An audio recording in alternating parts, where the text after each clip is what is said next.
Hello everyone, welcome to another episode.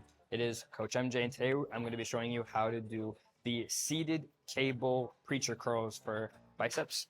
So first thing you want to do is, let's say you go to test it out.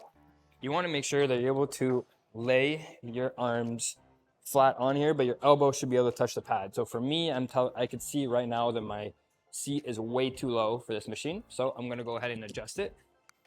If you come around here, be able to see that you can adjust the seat by simply just pulling on this and then bringing it up, just like that.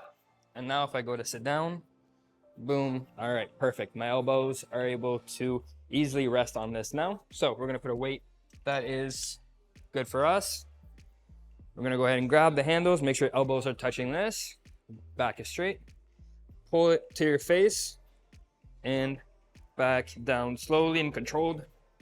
Boom, make sure you're breathing while doing this.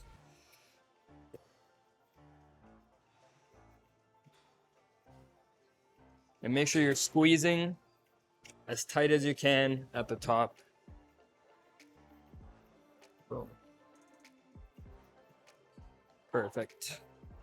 And that is how you do the seated preacher curl machine.